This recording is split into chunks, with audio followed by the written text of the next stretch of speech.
समाधान समाधान समाधान। नमस्कार, आदाब, सत श्री अकाल मित्रों, स्वागत है समाधान कार्यक्रम में आप सभी का। मित्रों, एक किसान था, उसे भगवान से बड़ी शिकायत थी। उसने भगवान से शिकायत भरे लहजे में कहा कि भगवान माफ कीजिएगा, आप भले भगवान हैं, लेकिन आपको मौसम की बिल्कुल भी जानकारी नहीं है। भगवान ने कहा, वो कैसे?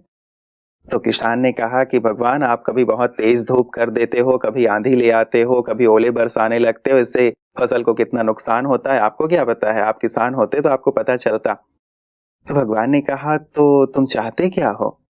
किसान ने कहा कि भगवान, ये जो आपने अपने पास मौसम विभाग रखा हुआ है, इसका हेड आप मुझे बना दो 1 साल के लिए। फिर देखना कि मैं संसार में जितने भी खेती करने वाले किसान हैं, उनके चेहरे पे कैसे मुस्कान ले आता हूँ। भगवान ने कहा, अच्छा ऐसी बात है तो ठीक है, आज से तुम मौसम विभाग के अध्यक्ष हुए, HOD हुए। अब किसान बड़ा खुश हुआ। उसने मौसम को पूरी तरह से मखमली कर दिया, एक रस मौसम कर दिया। गेहूं बोए थे उसने।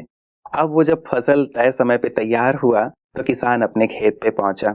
एक बाली तोड़ी तो देखा, बाली तो बहुत अच्छी लग रही है बाहर से, लेकिन उसके अंदर दाने नहीं है, अर्थात गेहूं नहीं है। उसे लगा शायद इस खेत में ऐसा होगा। दूसरे में गया, तीसरे में गया, चौथे में गया, 5वें में गया। हर बाली देखने में बहुत खूबसूरत थी, लेकिन अंदर गेहूं के दाने नहीं थे, बीज नहीं थे। रुआसा सा हो गया किसान। उसने ऊपर की तरफ देखा और कहा, भगवान ये आपने क्या किया? तो भगवान ने कहा, भैया मैंने क्या किया, मैंने तो तुम्हें सारी जिम्मेवारी दे दी है, तुमने ही कहा था मुझे HOD बना दो। तो किसान ने कहा, प्रभु लेकिन ये हुआ कैसे? तब भगवान ने कहा कि देखो, प्रकृति का एक नियम है, पौधा हो या इंसान हो, जितना संघर्ष झेलता है, जितनी परिस्थितियां उसके सामने आती हैं, इन संघर्षों को झेल के ही वो मजबूत होता है। चूंकि तुमने इन्हें संघर्ष का मौका ही नहीं दिया, इसीलिए कमजोर रह गए और गेहूं के दाने नहीं आए। जब ओले पड़ते हैं, तेज धूप पड़ती है या मौसम खराब होता है, इन सभी संघर्षों को झेलते हुए पौधे भी मजबूत होते हैं और अंदर दाने भी आते हैं। मित्रों, ठीक यही बात हमारे साथ भी है। जीवन में जब कभी विपरीत परिस्थिति आती है, संघर्ष का सामना हमें करना पड़ता है, तो हमारे अंदर की भी शक्तियां जागृत होती हैं। हमें विश्वास होने लगता है कि सचमुच हम कितने शक्तिशाली हैं।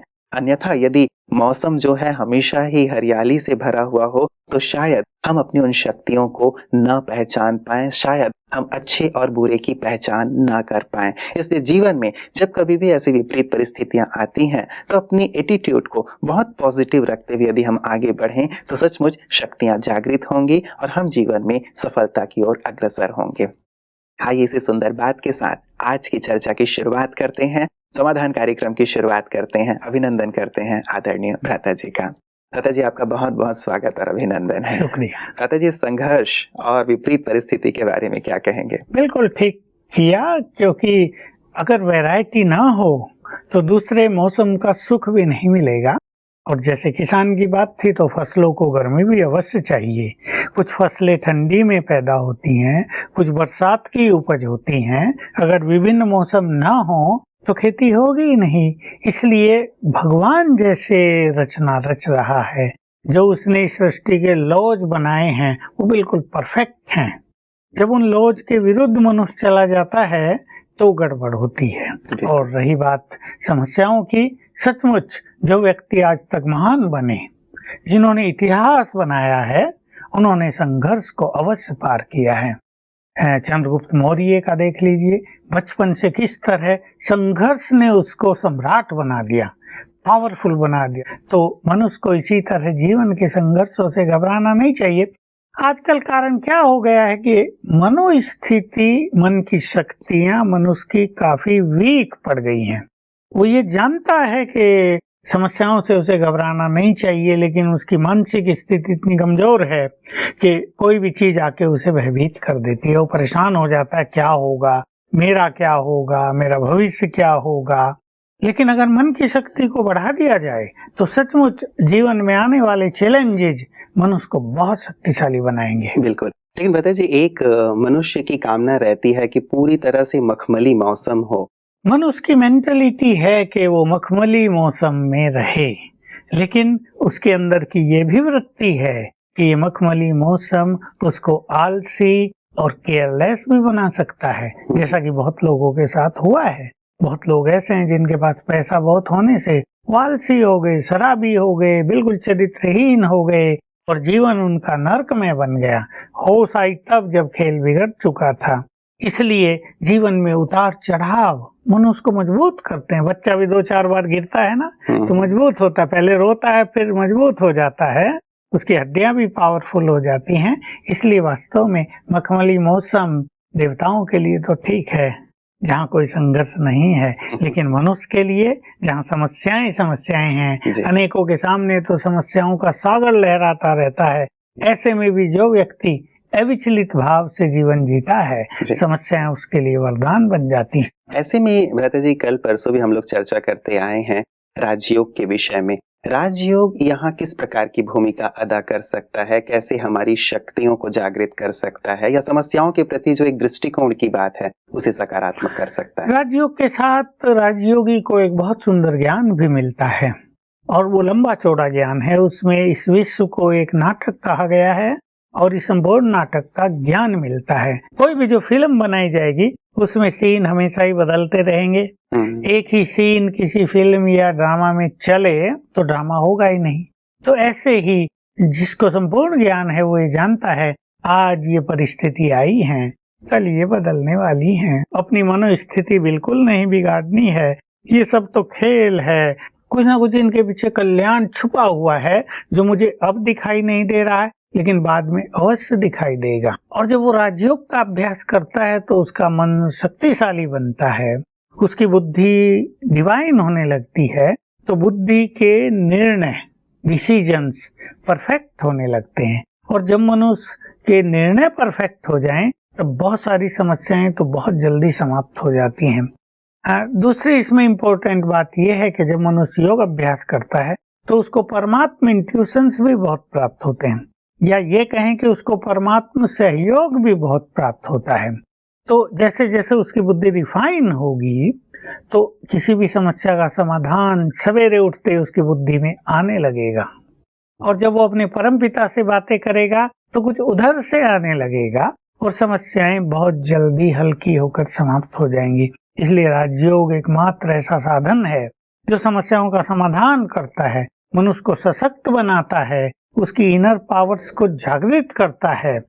हमारे में से हजारों के लाखों के ये अनुभव हो गए हैं कि वो समस्याओं के समय में जैसे पहले परेशान होते थे अब परेशान नहीं होते। जैसे छोटी छोटी बातों में उन्हें पहले टेंशन या इरिटेशन होता था अब वो नहीं होता है। तो राजयोग से मनोस्थिति सुधरती है और ये एक बहुत सूक्ष्म सिद्धांत है सृष्टि का, मनोस्थिति श्रेष्ठ तो परिस्थितियां बदल जाती हैं। यह श्रेष्ठ मनोस्थिति के सामने परिस्थितियां कुछ भी नहीं हैं, सब कुछ बदल जाता है। बिल्कुल, ये बहुत सुंदर बात है भ्राता जी। मन यदि शक्तिशाली है तो समस्याएं कमजोर हो जाएंगी और सहज रूप से हम उसे पार कर लेंगे। भ्राता जी कुछ हमारे पास एसएमएस आए हुए हैं। समस्याएं तो हैं ही, संसार में सभी ने अपनी अपनी समस्याएं समाधान परिवार को प्रेषित करनी ही है। तो एक समस्या हमारे पास आई है, ये कहती हैं कि मैं स्वाति हूँ और पुणे से मैं लिख रही हूँ, समाधान कार्यक्रम देखती हूँ और रोज सुबह उठ करके मैं योग भी करती हूँ। मेरी समस्या ये है कि मेरे 9 साल का बेटा और मेरे पति दोनों ही हमेशा मेंटली डिस्टर्ब रहते हैं, उनके लिए मैं क्या करूं? देखिए, मनुष्य जब बहुत सेंसिटिव होता है, जिस मनुष्य को ज्यादा सोचने की आदत होती है, वो छोटी छोटी बातों में परेशान रहता है। और इस केस में ऐसा प्रतीत होता है कि बच्चे पर पूरा इफेक्ट उसके फादर का है, यानी बच्चा वेरी सेंसिटिव है अपने बाप के वाइब्रेशंस के लिए। तो जो बाप की मनोस्थिति होती है वो बच्चे की मनोस्थिति तुरंत बन जाती है। और माँ के लिए ये निश्चित रूप से चिंता का विषय रहेगा कि वो दोनों इरिटेट होते रहते हैं या परेशान होते रहते होंगे। तो इस मनोस्थिति से बदलने के लिए इनको, ये स्वयं अभ्यास अवश्य करती होगी, इनको 1 घंटा तो योगदान देना है दोनों को। योग एक ऐसी चीज है दूसरों के भी मन को सशक्त करता है। तो आधा घंटा बच्चे के लिए, आधा घंटा अपने पति के लिए, ये संकल्प करके कि ये आत्माएं हैं और इस योग की शक्ति से इनका मन बहुत पावरफुल हो, शांत हो, ऐसे संकल्प से इन्हें आधा आधा घंटा 2 टाइम भी कर सकते हैं, सवेरे या शाम, अलग अलग राजयोग का अभ्यास करना चाहिए। दूसरी चीज, भोजन इनको पवित्र खिलाना है। बाप तो फिर भी चलो बड़ा है, 30 साल का तो होगा, लेकिन बच्चा अभी छोटा है, 9 ही साल का है, तो बच्चे की मनोस्थिति को अभी ठीक कर लेना बहुत कल्याणकारी होगा। क्योंकि अगर बचपन से ही बच्चे में इरिटेशन होता है, परेशान रहने की आदत पड़ती है, वो कुछ भी चीज सहन करने के लिए, सुनने के लिए तैयार नहीं, तो बड़ा होकर उसको हर फील्ड में कठिनाई होगी। पढ़ाई में भी उसको बहुत कठिनाई होने लगेगी, क्योंकि 2-4 साल चलने वाला इरिटेशन या परेशानियां मनुष्य की ब्रेन की शक्तियों को छीन करने लगती हैं, तो बच्चे का ब्रेन बिल्कुल कमजोर पड़ने लगेगा। इसलिए तो भोजन बनाते हुए कम से कम 100 बार याद करेगी, मैं परम पवित्र आत्मा हूँ। और लास्ट में संकल्प करे, इस पवित्र भोजन को खाने से इन दोनों का चित्त शांत हो जाए, वो सशक्त हो जाएं, वो समस्याओं को खेल मानने लगे, वो बहुत हल्के रहने लगे। बस ये संकल्प इन्हें रोज 2 बार अवश्य करना है भोजन पे, इससे बहुत फायदा होगा। लेकिन साथ में इन्हें बात भी करनी चाहिए दोनों से, बच्चे से भी प्यार से। अच्छे मूड में भी तो होते होंगे ना दोनों, जब वो अच्छे मूड में हो तो उनसे थोड़ी अच्छी बात करनी चाहिए। जैसे बच्चे को गोद में ले, प्यार से सामने बैठाए और बात करे, ये तो बहुत छोटी बात है, तुम्हें बहुत खुश रहना चाहिए, ये तो बातें आती हैं और चली जाती हैं, बी इजी, अब तुम्हारा पढ़ाई का समय है, पढ़ाई का एंजॉय करो। इन चीजों में ज्यादा विस्तार में जाने की जरूरत तुम्हें नहीं है। पति से भी ऐसी बात करनी चाहिए कि ये बातें तो जीवन में आती रहती हैं, स्ट्रांग बनना है आपको, मुस्कुरा के हर बात को समाप्त कर दो, इजी नेचर बना लो तो सब चीज इजीली चली जाएंगी। इस तरह बीच बीच में जब उनका अच्छा मूड देखें तो उनसे थोड़ी बात भी करें और उनको उमंग भी दिलाएं, मोटिवेट भी करें कि कोई नहीं, ये बात है ना, समाप्त हो जाएगी, कोई नहीं, सबके सामने आती है, कोई हमारे सामने थोड़ा ही आई है, हम सब आपके साथ हैं, आपको घबराने की कोई बात नहीं, सब ठीक हो जाएगा। ऐसे शब्दों से उनको हल्का भी करना चाहिए, मोटिवेट भी करना चाहिए, क्योंकि दोनों ही कोई बहुत बड़े नहीं हैं। दोनों ही यदि अभी समझ जाएंगे तो पूरा जीवन सुखों में व्यतीत करेंगे। मतलब ना तो खुद इरिटेट हो, बल्कि योग के माध्यम से और बात करके इसे ठीक किया जा सकता है। अदरवाइज होता यह है ब्रता जी कि सामने वाले यदि बार बार इरिटेट हो रहे हैं, परेशान हो रहे हैं, डिस्टर्ब हो रहे हैं, तो उनका प्रभाव खुद के ऊपर भी आ जाता है। 10 बार यदि वो करते हैं तो एक बार इनकी तरफ से भी गुस्से भरा व्यवहार हो ही जाता है, और फिर घर में वातावरण एकदम प्रदूषित हो जाता है। जी। घर में जो खुशी का माहौल हो, प्रेम का माहौल हो, वो समाप्त हो जाता है, और इसका बहुत गहरा इफेक्ट होगा बच्चे पर, क्योंकि बच्चा अभी विकासशील एज में है और उसका ब्रेन अभी डेवलप होना चाहिए बहुत अच्छी तरह। लेकिन जहाँ क्रोध होता है, जहाँ इरिटेशन होता है, जहाँ प्रेशर होता है, वहाँ बच्चों का बौद्धिक विकास भी रुक जाता है और कहीं ना कहीं उसके शरीर पर भी इसका इफेक्ट आएगा। क्योंकि ऐसी स्थिति में बच्चों का भोजन अच्छी तरह डाइजेस्ट नहीं होता है, उनका हेल्दी माइंड नहीं रहता है, तो शरीर भी वीक पड़ने लगता है। इसलिए माँ को चाहिए और बाप को भी अब चाहिए कि दोनों समझदारी से इस समस्या में बहुत लाइट और एक हैप्पी माहौल घर में बनाने का संकल्प करें। जी जी। पता जी, दूसरा हमारे पास जो SMS आया है, नाम तो नहीं है, ये कहते हैं कि ओम शांति भाई जी, मेरा सवाल ये है कि अगर योग करने से हमारा विकर्म विनाश होता है, हम कितने घंटे और कितने दिनों तक योग करेंगे तो हमारी पिछले जन्मों के भी विकर्म विनाश हो जाएंगे और हमारा ये जो जीवन है वो बहुत सहज और सरल हो जाएगा, विघ्नों से मुक्त हो जाएगा। बिल्कुल, योग से विकर्म विनाशी होते हैं, क्योंकि योग एक अग्नि है और ये जो विकर्म है मनुष्य के, ये आत्मा के साथ साथ ब्रेन में भी प्रिंट होते हैं जी। तो जब हम ऑलमाइटी से योग युक्त होते हैं तो उसकी पावरफुल एनर्जी आत्मा में आती है, वो फैलती है ब्रेन में, और जो नेगेटिव प्रिंट्स हैं, जो बैड एनर्जी है, उसको नष्ट करती है। तो इस जन्म के भी और पूर्व जन्मों के भी विकर्म योग से विनाश होंगे ही। रही बात कितना योग करें और कितना दिन करें, देखिए 4 घंटे योग अभ्यास रोज अवश्य होना चाहिए। उसमें योग बहुत पावरफुल, बिल्कुल एकाग्रता के साथ हो, और ये कहना तो उचित नहीं होगा कि 2 साल करो या 4 साल करो, क्योंकि किसके विकर्म कितने ज्यादा हैं और किस तरह के हैं उस पर डिपेंड करेगा। इसलिए एक लंबा समय योग अभ्यास करने का लक्ष्य बना लेना चाहिए, क्योंकि योग अभ्यास न केवल विकर्म विनाश करने के लिए होता है, लेकिन ये परमात्म मिलन का सुख भी अनुभव कराता है। इसलिए जितना ज्यादा करेंगे ज्यादा करने को मन करेगा, क्योंकि उसमें मनुष्य को अतीन्द्रिय सुख भासने लगता है। बिल्कुल, मतलब कोई समय या फिर किसी प्रकार के वर्ष निर्धारित नहीं किए हाँ, जाते। क्योंकि हम रोज एनर्जी खर्च कर रहे हैं हाँ। और ये शरीर एक मशीनरी है, ये एक फैक्ट्री है, इसमें रॉ मटेरियल भी जाना चाहिए, उसका ब्लड बनेगा और इसी से बहुत ऊर्जा सारी मिलेगी। चीजें, ऊर्जा मिलेगी। जी। तो ऐसे ही योग भी एक बहुत सुखद फीलिंग देता है, उसको लंबा समय करते ही रहना होगा, उसका सुख ही ये संदेश देगा कि सदा करते रहो। और वैसे भी कई बार आप एग्जाम्पल देते हैं व्रता जी की, जैसे मोबाइल है, इसे भी हमें रोज चार्ज करने की जरूरत पड़ती है, तो शायद आत्मा को भी रोज मेडिटेशन के द्वारा चार्ज करने की आवश्यकता है ही है। व्रता जी, अगला जो हमारे पास एसएमएस है वो है ओम शांति। ये कहते हैं कि I am doctor Anita from Delhi. I am recently diagnosed a case of breast cancer. I have undergone surgery. Now I have to take chemotherapy and radiotherapy. I have attached to Brahma Kumari Center since last 1 year. Kindly advise me yoga for my moral boost and write prayer to God. ये ऐसे ही case हैं cancer आदि के, इसमें मनुष्य mentally काफी week पड़ जाता है। तो पहले मैं डॉक्टर को कहूंगा कि मेंटली वो बिल्कुल स्ट्रांग रखे अपने को, इस संकल्प के साथ कि अगर कैंसर आया है तो वो अवश्य चला जाएगा। ऐसा कुछ नहीं कि इनक्योरेबल है और मैं तो मर जाऊंगी, मैं क्या करूं, ऐसा कुछ नहीं है। सब कुछ ठीक होता है। ये तो स्वयं डॉक्टर है, इसलिए अच्छी ट्रीटमेंट लेनी है। कीमोथेरेपी और दवाइयों के साथ आत्मा से भी बहुत गुड वाइब्रेशंस पूरे बॉडी को जाने चाहिए। विशेषकर ब्रेस्ट कैंसर है तो ब्रेस्ट को बहुत अच्छे वाइब्रेशन जाने चाहिए। तो देखिए, pure energy is the best healing energy. इनको एक तो ये अभ्यास करना होगा, मैं आत्मा हूँ यहाँ परम पवित्र, क्योंकि 1 साल से इन्होंने राजयोग सीखा है, तो मुझसे प्योर वाइब्रेशंस फैल रहे हैं, वाइट, वो मेरे ब्रेन को जा रहे हैं। पहले 10-20 सेकंड ब्रेन को जाता हुआ देखें, फिर वो मेरे पूरे बॉडी में फैल रहे हैं, छाती में जा रहे हैं। ऐसा अभ्यास करे और संकल्प करे, जो भी नाम देते हैं इसके कीटाणुओं को, उनको नष्ट कर रहे हैं।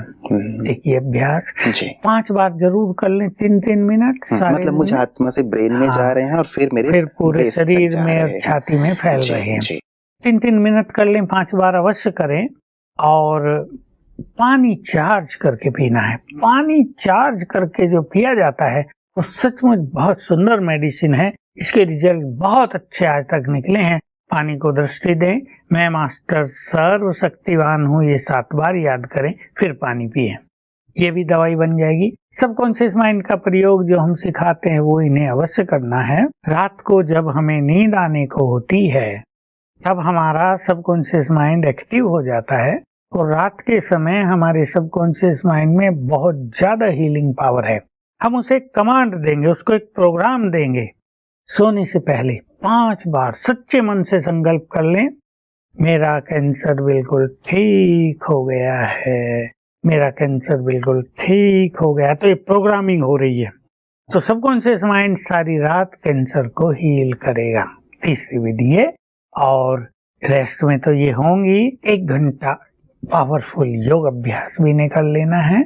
योग की एनर्जी भी देह को बहुत मदद करेगी, लेकिन योग से वो विकर्म भी विनाश हो जाएंगे जिसके कारण ये परिस्थिति बनी है।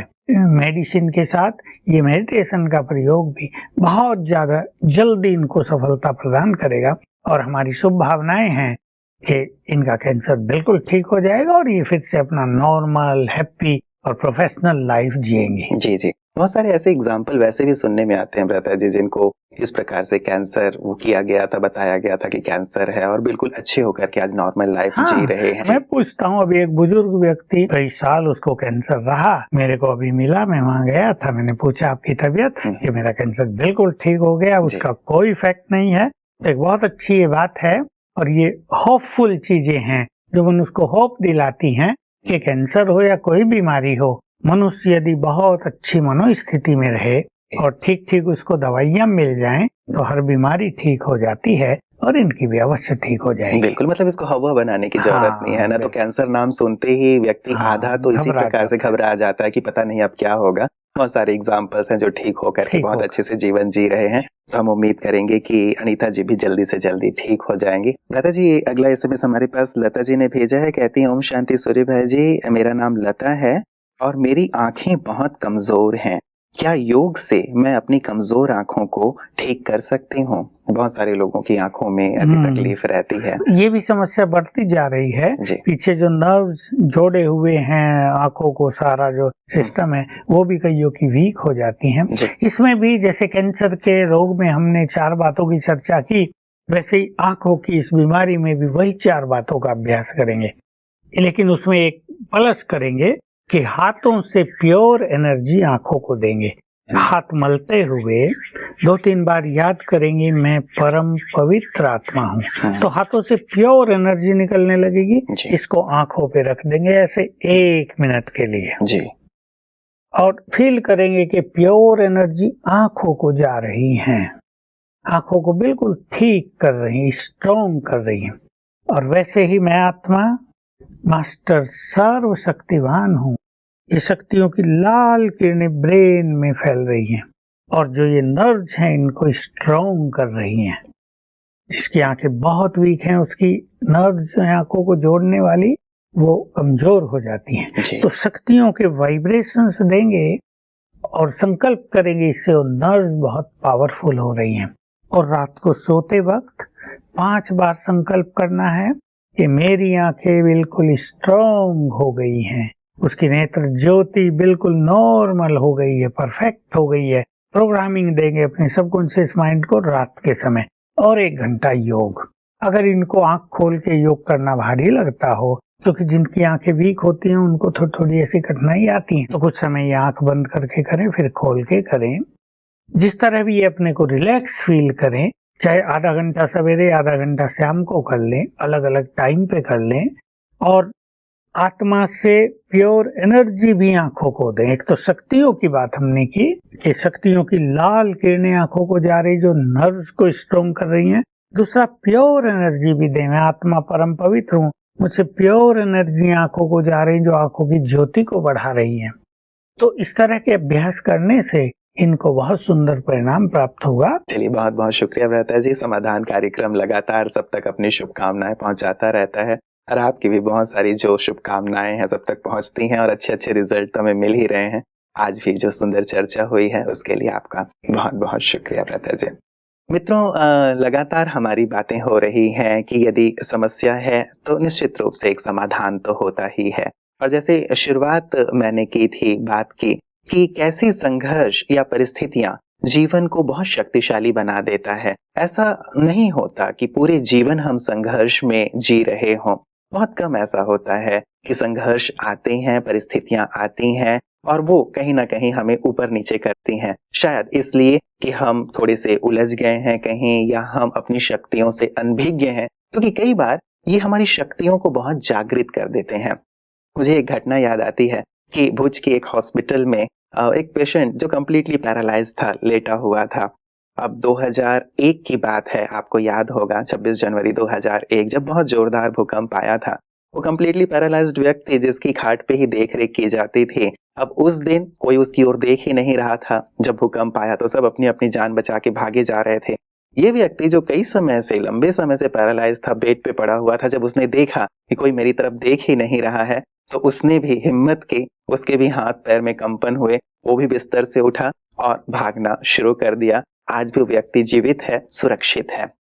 कहने का भाव, हमारे अंदर बहुत सारी शक्तियां हैं लेकिन शायद सोई हुई हैं। जब ऐसी परिस्थितियां आती हैं, जैसे भूकंप वाली परिस्थिति में एक पैरालाइज्ड व्यक्ति उठ के भाग खड़ा हुआ, पूरी तरह से ठीक हो गया, जीवित हो गया, वैसे ही कई बार परिस्थितियां हमारी अंदर की शक्तियों को जगा देती हैं। इसलिए परिस्थितियों में घबराएं नहीं, मन को शांत रखें, संयमित रखें और पूरी तरह से ईश्वर पर विश्वास रखते हुए मेडिटेशन का अभ्यास करें, तो आपको भी ऐसे अनुभव होंगे कि आपकी भी शक्तियां जागृत हो गई हैं। हमारी ढेर सारी शुभकामनाएं कि जीवन मखमली हो, आनंदित हो, और यदि परिस्थितियां आए तो उन्हें भी आप सहज रूप से पार करते हुए अपनी शक्तियों को जागृत करें। अपना ख्याल रखिएगा। कल पुनः मुलाकात होगी आपसे।